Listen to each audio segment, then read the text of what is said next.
Tangkı efir.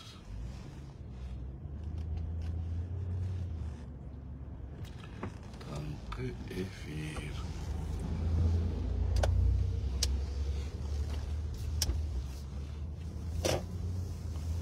Tak, gitsin azıcık işte taklacı oldu. Tangkı efir, tangkı efir.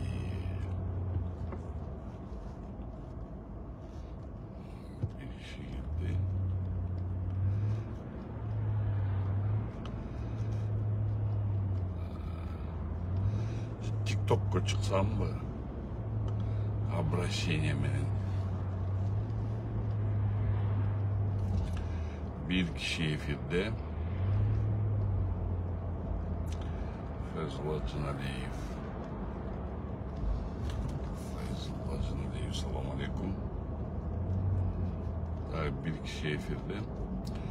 Azır hem efirde görüyorum bro. Az gütbeyle koyayım auditoriyanı. Вот.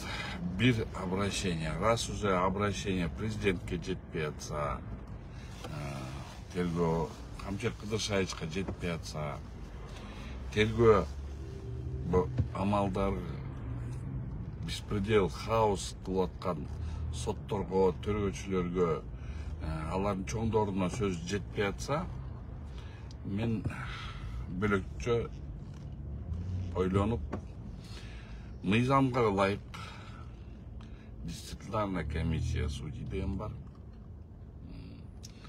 Азыр бүт соттордун чечимдери болсо, өңгөчөсү 1 май райондук соттун судьялары, өңгөчөсү 1 май район соттун төрагасына Алмаска, Терметчиковго, Бекеновго, ошолорго кимде кандай туура эмес чыгарган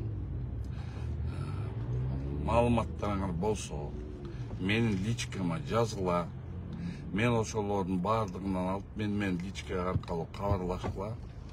Ошол чечимдерди бергиле. Ошол чечимдердин негизинде мен дисциплинардык комиссияга толугу менен буларга жалобаларды жазам. Ошол жалобалардын негизинде дисциплинардык комиссияны мейлем карга карган көзүн чукубайт деген неме бар. Бирок болобу болбой, бирок историяда, тарыхта кала турган нерсе. Тарыхта кала турган нерсе, ошол тарыхта кала турган нерсени жасаш керек. Дисциплинардык комиссия бар соттордун үстүндө, ошон үчүн дисциплинардык комиссияга соттордун үстүнөн арызды жазам. Уже 2 арызым бар. Бектенов боюнча, анан кийин Бишкек шаардык соттун коллегиясы боюнча бир жалоба бар. Азыр дагы ошол жалобалар. Төргөчүлөрдүн үстүнөн кандай туура эмес демелер болсо, маалыматтар болсо, мага ошону личкама жазгыла. Ошол личками жазып туруп, мен ошону Генеральный прокуратурага жалобалар менен кайрылып, бүт мыйзамдын чегинде кылам. Ошон үчүн кимде кандай туура эмес болгон иш жагдайлары болсо, туура эмес жасалган болсо, ошолордун баардыгын мага бериңиздер. Мен личкага жазыңыздар. Если тергөө органдарын биздин бийлик иштете албай атса, туура эмес багытта иштеп атса, же сотторду ушинтип туруп давить эткендердин баардыгын мындай маалыматтар болсо, булар менен мыйзамдуу түрдө күрөшүш керек. Именно мыйзамдуу түрдө күрөшүш керек. Мыйзамдуу түрдө күрөшкөн бул именно ошол кагаз иретинде кагазды жаза берели. Эмне кылабыз? Башка айла жок. Биздин президентибиз канча канча айтам, ай жаныңызда тигерек четиңизде оңунда болуңуз дегендей мындай камчы кыдырша ачканда айтам, натиже жок.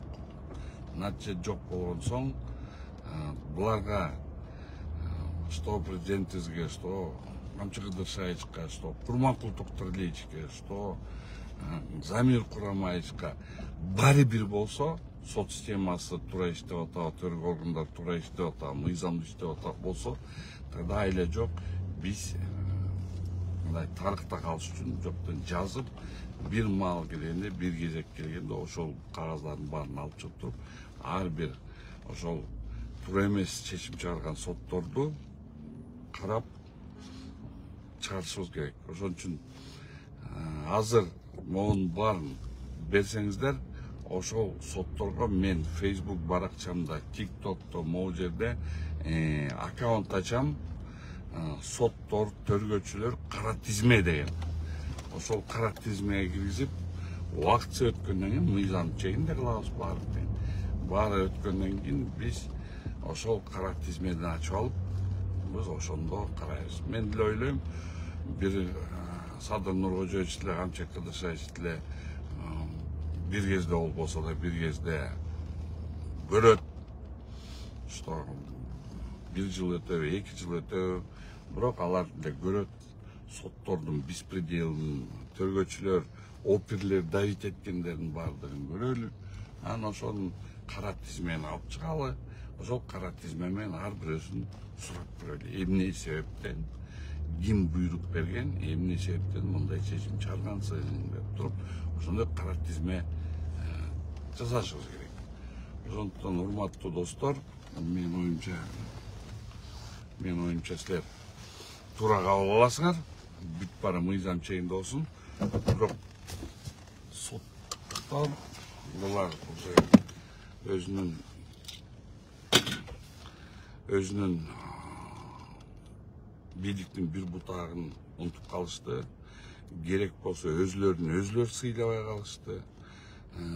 Жогорку соттун пленумун сыйлабай калышты. Ошондуктан ошондой нерселерди биз өзүбүз ушундай кара тизме кылып ошону уюштурсак жакшы болот. Ошондуктан азыр аккаунт ачам, бөлөк телефондон аккаунт ачам. Ошол аккаунтту соттордун, төргөчүлөрдүн, жана алардын чоңдордун кара тизмеси деп туруп ачам. Урматтуу сот достор, кандай да бир кайталанып кетейин, кандай бир туура эмес жасалып аткан иштерди берсеңер, биз ошону иликтеп, мен азыр команда чогултам, ошону иликтеп, ошол команда юристтерден команда чогултабыз. Ошол юристтер олтуруп туруп ар бир эмесин иликтейбиз буюрса, анан ошону менен ар бир иликпеген сөздү кара тизмеге туруп элдин астына чыгарабыз. Раз мыйзам түрүндө дисциплинарный комиссиялардын баардыгы муну карабаса, тогда элдин астына коюп берели. Сүрөттөрүн чыгарып, ошону чыгарып, ошолордун баарын жасайды. Ошон үчүн достор, сураныч. Мына байгашанын нас айтып атат, мага туура эмес чечим чыккан дейт. Андай чечимдер өтө көп болуп кетти. Соттор булар вообще кошмар болуп атат. Ошолорду чыгаргыла.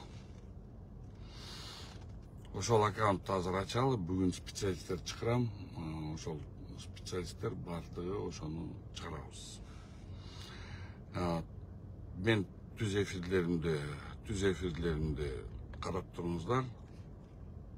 Ошол түз эфирлеримде аккаунтту чыгарам, кара тизме дегенде.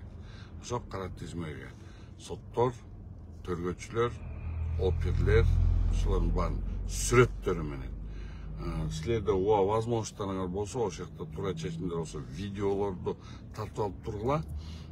Кандай видеолор тартып алып тургула, ошолорду берип тургула, сүрөттөрдү берип тургула, кандай болсо.